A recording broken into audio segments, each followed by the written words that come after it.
அனைவருக்கும் வணக்கம்.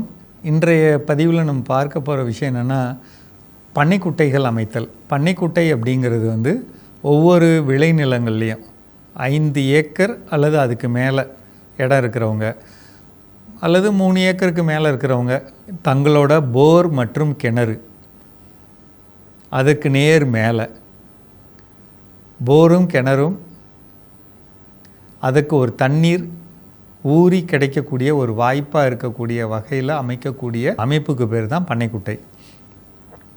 இந்த பண்ணைக்குட்டைங்கிறது குறைஞ்சபட்சம் 60 அடி நீளம், 60 அடி அகலம், ஆழம் 5 அடி அப்படி இருக்கலாம். அல்லது 75 அடி நீளம், 75 அடி அகலம், ஆழம் 5 அடி இருக்கலாம். அல்லது 100 அடி நீளம், 100 அடி அகலம், ஆழம் 6 அடி இருக்கலாம். இந்த மாதிரி அமைப்பு செய்கிறப்ப பல லட்சம் லிட்டர் தண்ணீர், மழை தண்ணீரை நம்ம இந்த பண்ணைக்குட்டைகளில் சேமிக்க முடியும். நம்ம நிலத்தோட எங்கே அமைச்சா நிலத்தில் விழுகிற தண்ணியெல்லாம் வழிஞ்சு எந்த பகுதியில் போகுதோ அந்த பகுதியை நம்ம கணக்கில் வச்சுக்கிட்டோம். அந்த பகுதி நம்மகிட்ட இருக்கக்கூடிய போரு கிணறுக்கு நேராக மேலே இருக்கிற மாதிரி அமைப்பில் தோன்றுறது ரொம்ப முக்கியம். நிறைய பேர் என்ன பண்ணிடுறோம் அப்படின்னா, போர் கிணறு ஒரு பக்கம் இருக்க இன்னொரு பக்கம் தோன்றும். அது தவறு. முடிஞ்ச அளவுக்கு போர் கிணறு எங்கே இருக்கோ அதற்கு நேர் மேலே தோண்டணும். அப்போ தான் நிற்கிற தண்ணீர் கீழே இறங்குறப்ப, பூமியில் இறங்குறப்ப இறங்கி போய் கிணறு அல்லது போரில் பலன் கொடுக்கும். அந்த மாதிரி செய்கிறது ரொம்ப முக்கியம். குறைவாக தண்ணீர் வந்தால் கூட பரவாயில்ல, சரிங்களா? குறைவாக தண்ணீர் வந்தால் கூட பரவாயில்ல, அளவு சின்னதாக வச்சுக்கிட்டு முடிஞ்ச அளவுக்கு போருக்கும் கிணறுக்கும் நேர் மேலே மட்டும்தான் அமைக்கணும். அதாவது நிலத்தடி நீர்மட்டம் உயரணுங்கிற எண்ணத்தோடு அமைக்கக்கூடியதெல்லாம் அந்த மாதிரி தான் அமைக்கணும்.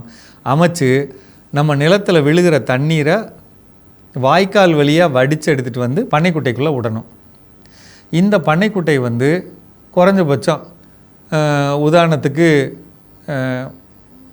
30 மீட்டர் நீளம் அல்லது 100 அடி அகலத்துக்கு போட்டோம்னா 30 மீட்டர் நீளம், 30 மீட்டர் அகலம், ஆழம் 2 மீட்டர் அப்படி நம்ம போட்டோம்னா உத்தேசமாக ஒரு 18 லட்சம் லிட்டர் தண்ணி பிடிக்கும் அப்படின்னு சொன்னாலும் குறைஞ்சபட்சம் ஒரு 16 லட்சம் லிட்டரு தண்ணீர் கண்டிப்பாக சிறப்பாக பிடிக்க வாய்ப்பு இருக்குது. அந்த மாதிரி தண்ணீர் அது 16 லட்சம் லிட்டரோ அல்லது 13 அல்லது 12 குறைந்தபட்சம் 10 லட்சம் லிட்டர் பிடிக்கிற மாதிரி நம்ம பண்ணைக்குட்டைகள் அமைக்க முடியும். இந்த குட்டைகள் யார் பண்ணி கொடுப்பா? வேளாண்மை பொறியியல் துறை, பக்கத்தில் இருக்கக்கூடிய வேளாண்மை பொறியியல் துறையில் போய் ஒரு விண்ணப்பம் கொடுக்கலாம்.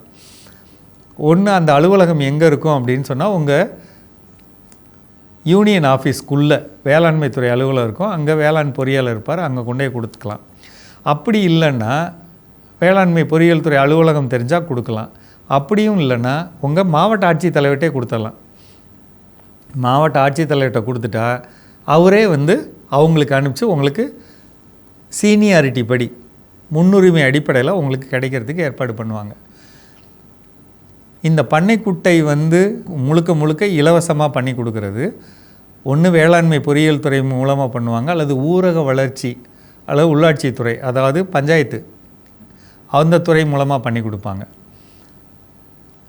அப்படிலாம் கிடைக்கல, ஒரு வேளை மானியத்தில் இல்லை, பட்ஜெட்டில் வரல அப்படின்னு சொன்னால் குறைந்தபட்சம் நீங்கள் உங்கள் சொந்த செலவில் ஒரு நாள் மட்டும் ஜேசிபி ஓடுனா எந்த அளவு குழி எடுக்க முடியுமோ, 1 மணி நேரத்துக்கு இப்போ வேளாண்மை பொறியியல் துறையிலே உங்களுக்கு ஹிட்டாச்சியும் இருக்குது, ஜேசிபியும் இருக்குது. அதை பயன்படுத்தி நீங்கள் பண்ணைக்குட்டை தோண்டலாம் அல்லது தனியாரை வச்சு தோண்டலாம். 1 நாள் அல்லது 2 நாள் நம்மகிட்ட இருக்க பண வசதியை பொறுத்து அந்த அளவுக்கு ஒரு குழி எடுத்து தோண்டிக்கிட்டால் போதுங்க. தண்ணீர் வரக்கூடிய பகுதியை தெளிவாக்கி விட்டு நம்ம வர்ற தண்ணி அதில் விழுகிற மாதிரி சும்மா 1 நாள் 2 நாள் ஓடினா போதும். எவ்வளோ ஆழம் கிடைக்குதோ அந்தளவு ஆழம் இருந்தால் கூட தண்ணி தேங்கி இருந்தால் கண்டிப்பாக போர் கிணறுக்கு ஒரு மிகப்பெரிய வாய்ப்பாக இருக்கும். ஏன்னா இன்றைக்கி பெரும்பாலும் எல்லாம் திருப்பி போர் போடணும் அப்படிங்கிற எண்ணத்தோடு பல லட்சங்கள் செலவழிக்கணும்னு நினைக்கிறோம். அதுக்கு பதிலாக இருக்கிற போர் கிணறு சிறப்பாகிறதுக்கு இந்த அமைப்பு ஒரு முக்கிய காரணமாக இருக்கும். செஞ்சு பாருங்கள். மீண்டும் சந்திப்போம்.